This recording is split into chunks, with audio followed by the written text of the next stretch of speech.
普京准备掀桌子了，向美国和北约发射珍藏已久的大宝贝儿，结果却发现美国本土毫发无伤，反倒是自家的莫斯科被炸掉了一大半。如果问俄乌战争的胜利者是谁，答案一定不是乌克兰或者俄罗斯，而是北约和美国。乌克兰就算胜利，也只能是惨胜，因为是在本土作战，光是养伤都要很长时间。而俄罗斯打到现在，其实已经可以宣布失败。对于普京而言，常规武器已经无法左右战场的胜负。问题就来了，如果普京选择与北约同归于尽，将自家的上千枚大导弹发射出去，打击北约各国，哪个国家可以幸免？英法这种有核武器的，估计看着自家空荡荡的国土，悲愤地派出凯旋级核潜艇或者前卫级核潜艇，马上给俄罗斯来一发。像德国这种武器装备都摆在明面上，没有战略核武器的国家，估计只能背地里默默哭泣，然后再画个圈圈诅咒俄罗斯。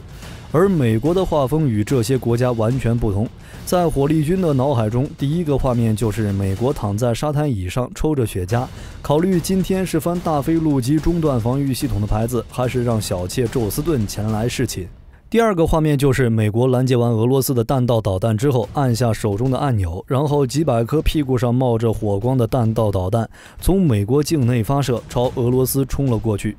几十分钟之后，就听见砰砰砰的声音，俄罗斯的圣彼得堡、新西伯利亚、叶卡捷琳堡等重要城市就彻底消失在了地球的版图。或许还剩个莫斯科还能一旁后悔。为什么面对同样的攻击，英法、美国、俄罗斯会出现截然不同的画风？这期视频火力军就来聊聊这个问题。首先就是第一个问题，普京会不会突然犯病，拉着别人同归于尽？只能说有可能。在俄乌冲突爆发的初期，世界各国对俄罗斯的武力认知是一人之下，万人之上。普京自己也是这样认为的，于是想来个闪电战，直接拿下乌克兰。结果呢，到现在反而是俄罗斯陷入了战争的泥潭，进退两难。进拿不下乌克兰，扩大与北约的战略缓冲地；退就要承受北约的嘲讽和制裁，各种受制。毕竟只有拿下乌克兰，俄罗斯才有与北约各国谈判的资本，缓解当前俄罗斯的局势。而俄罗斯进退两难的境地也是北约各国想要看到的，利用战争拖垮俄罗斯。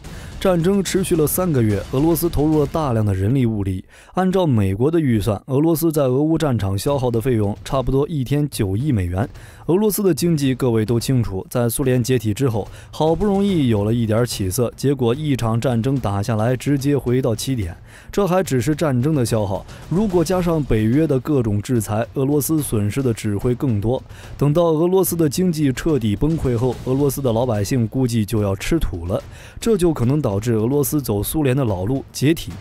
苏联就是因为末期经济大降，百姓连吃的都买不起才闹独立，这对于普京而言是绝对无法接受的。现在的普京承诺绝对不会率先使用核武器，这是因为还没到那个时候。等到俄罗斯战败或者经济崩塌面临解体时，还选择相信俄罗斯不会使用核武，那还不如相信母猪上树。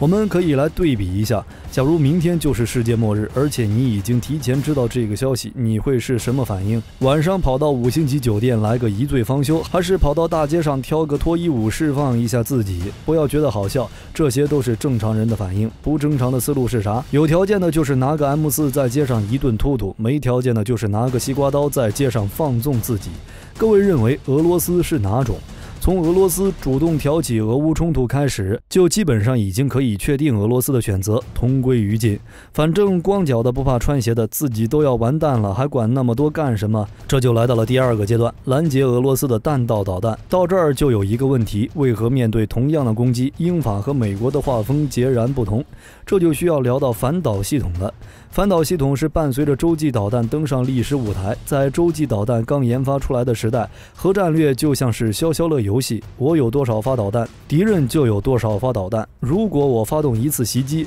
可以用多少枚弹头消灭对方多少发导弹，敌人残存的导弹大概还有多少。这些导弹可以摧毁我的多少个大城市？第一轮交换后，我还能有多少残存实力？这种战略基本上就是两败俱伤，而且还是最无奈的选择。等到美苏双方的导弹越来越多，发现这种消消乐的模式等于是自杀。两国的洲际弹道导弹一轮轰炸，基本上就将对方的重要城市炸得七七八八，这就没有什么意义了。于是美苏就开始研制反导系统，还有一定的成果。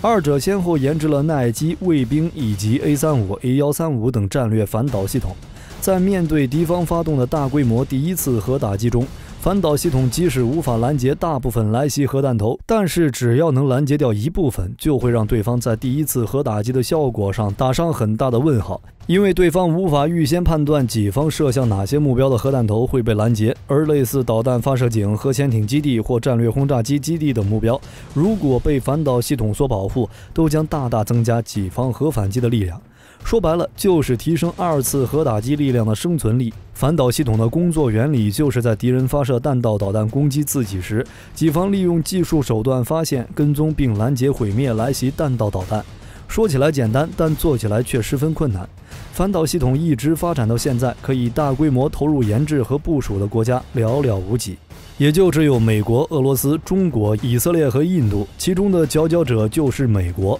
美国的弹道导弹防御系统是世界上最全面的，拦截洲际导弹的陆基中段防御，拦截中远程弹道导弹的宙斯盾，与拦截射程3500公里以内弹道导弹的萨德，拦截中近程弹道导弹的爱国者，甚至还发展了机载激光武器以及用于拦截战术导弹扩展的中程防空系统。而俄罗斯研制反导技术的时间虽然和美国差不多，但无论是规模和技术水平都相差甚远。目前俄罗斯的反导系统主要是由 A135 战略反导系统、S 系列战术反导系统的3个主要型号，以及在2020年才开始试射的 A235 反卫星导弹系统。注意，里面没有英法等北约国家，他们反导系统只能说是防空系统，拦截巡航导弹还够用，但是要想拦截弹道导弹，只能说难度很大，就好像拿着一个玩具水枪，准备抵挡消防队的消防水枪，这拿什么拦？虽然英国还委托欧洲导弹集团研制了陆地拦截者反导拦截系统，性能却是一言难尽，远远不如爱国者。加上国土面积不大，在面对俄罗斯的弹道导弹时，基本没啥抵抗力，象征性的反抗一下，就准备掏出自家的战略核潜艇，给俄罗斯来一枚 M51潜射洲际弹道导弹或者3叉戟。所以这也是英法的画风会是废土中反击。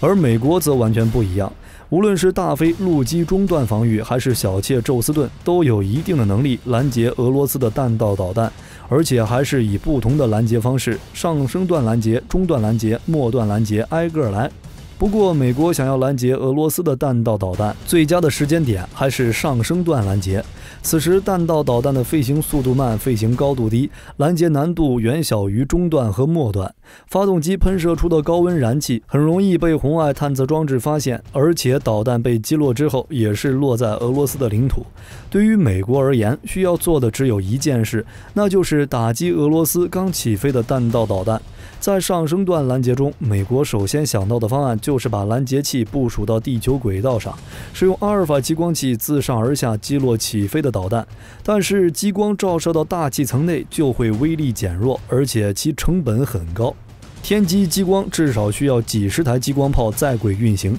在和平年代这样布置基本上就是在烧钱。就算是美国1年几千亿美元的军费依旧顶不住，所以这个方案很快就被淘汰。太贵了咋办？那就来个简单点的方案，将激光炮装在波音747飞机上，也就是 YAL-1A 验证机，从数百公里外打击上升段的弹道导弹，或者用无人机携带改进型的 AIM-120空导弹，在对方的导弹发射场周围侦察，一旦发现对方要发射弹道导弹，就直接用激光炮或者空导弹射它。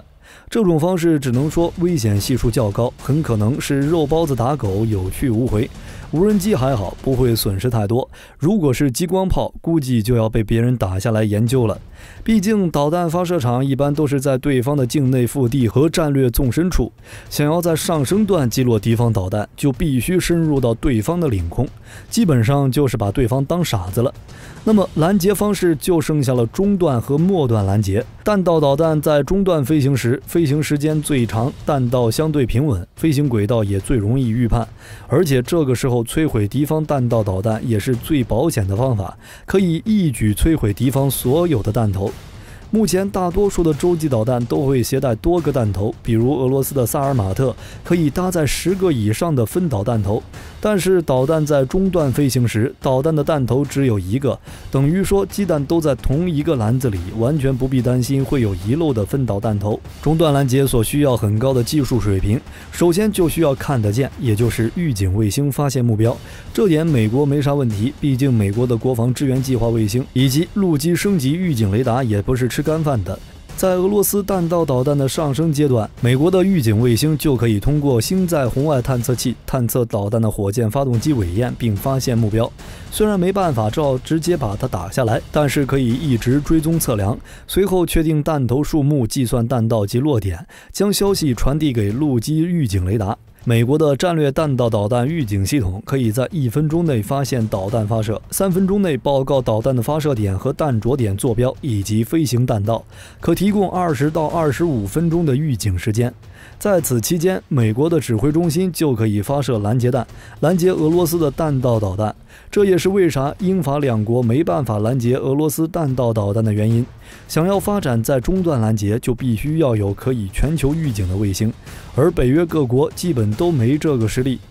而且天基的红外光学卫星以及陆基海基的大型预警雷达，这些无一不是烧钱的主，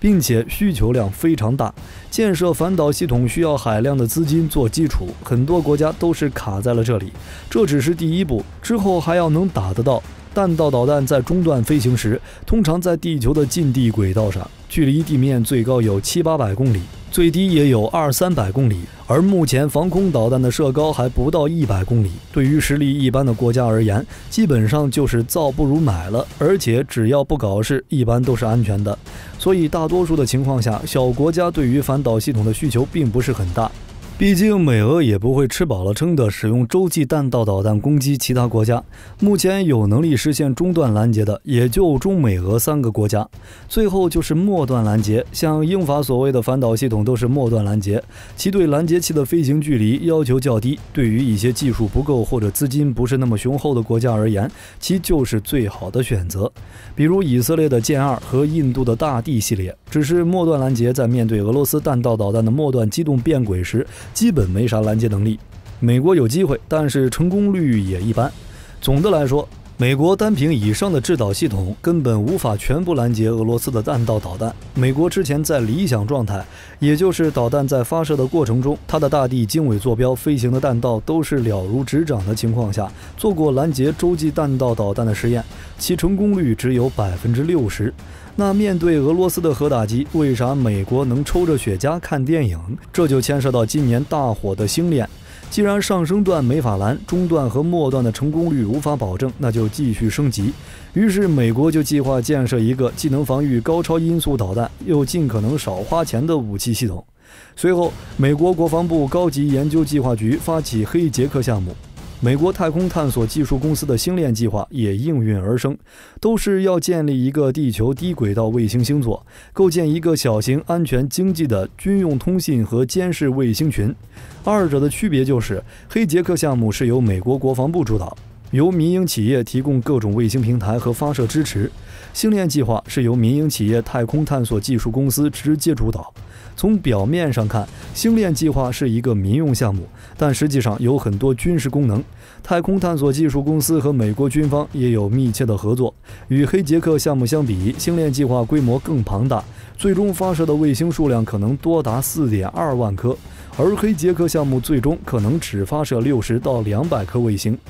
从军事角度上来讲，星链完全具备反导能力，其可以24小时无死角地为美国提供监控，在你发射弹道导弹之前就知道导弹的型号，为地面的拦截系统提供更为可靠的数据。甚至说等到弹道导弹的上升阶段时，直接来一手舍身取义。美国对此早就做过演习。2018年5月，美国国防部的小火箭计算中心弹道导弹对抗演习中，星链星座完成了经过北极上空飞向华盛顿、洛杉矶和西雅图的总计51枚核弹头进行在轨拦截，并且全部拦截成功。2018年7月，五角大楼进一步举行敌对国家对美国发起饱和打击对抗演习中，星链星座对多达350枚来袭的洲际弹道导弹进行了拦截，再次全部获得成功。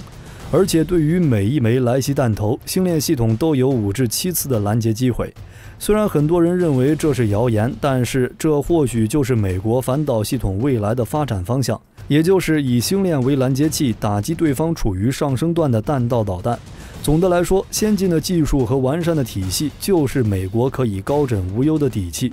为啥俄罗斯的反导系统拦不住美国的弹道导弹？因为二者它都不具备。最初的反导系统由于精度不足，采用了以核制核的方式，即利用核弹爆炸产生的能量和电磁脉冲来摧毁来袭的洲际导弹。虽然这是一种杀敌1000自损800的做法，但是在那个矛强盾弱的年代，也是无可奈何的做法。随着精度的提升，打击方式便改为了动能直接碰撞的方式，也就是利用导弹高速飞行时所携带的巨大动能，通过直接碰撞来摧毁目标。陆基中段防御系统使用的便是动能拦截弹，而俄罗斯呢，到现在使用的还是以核打核的方式，基本上属于杀敌100自损1000。比如部署在莫斯科的 A135 反导系统，如果在拦截过程中有1枚 AA84 弹头爆炸，那么莫斯科将有10%的人丧生，200平方公里的区域被污染。美国损失的只是1枚弹道导弹，而莫斯科则需要付出人员和环境的巨大代价。那么未来的反导系统该如何发展？在这里我们就需要把美国给排除了，甚至是当作对手。从未来的整个反导系统来看，其必须具备2个功能，一个就是反导，第二个就是反卫星。未来反导系统的建设一定是反卫星武器和反导武器的2合1，这点可以从美国星球计划来分析。也许未来战争的主战场不是地面或者空中，而是太空。毕竟核武器的威力实在太大，拥有核武器的国家都不会轻易使用。目前美国就已经开始发展太空军，虽然只有5000人的编制，但无疑是走在世界前沿。另一个原因就是上面所提到的星链，上万颗眼睛挂在天上盯着你，哪还有心情发展什么反导？导弹刚上去，估计就被别人打下来了。除此之外，未来的反导导弹也可以协同拦截。随着武器智能化水平的提升，发展多弹头、多微型弹头、多种武器协同拦截，也会成为未来反导拦截作战的趋势。采用动能、非动能的不同拦截武器，在来袭弹道导弹的助推段、中段、末段对其进行分段协同拦截。在同一拦截段采用多个弹头协同拦截目标，提升拦截概率，也就是美国当前研发的目标。在多目标拦截弹项目中，美国重点发展安全通信系统和作战管理系统，使拦截弹头之间互相通信，从而协同拦截来袭多目标。总的来说，反导系统的技术极为复杂，包括信息处理、侦察预警、拦截手段、武器传输、推力技术以及制导精度和反应速度等技术领域，可以称之为是一个国家综合国力的集中体现。目前美国已经走到了整个世界的前沿，就算是俄罗斯发射弹道导弹，估计对美国造成的伤害也是屈指可数。这期视频到这里就结束了，各位朋友认为有不对的地方，欢迎在下方指正，下期见。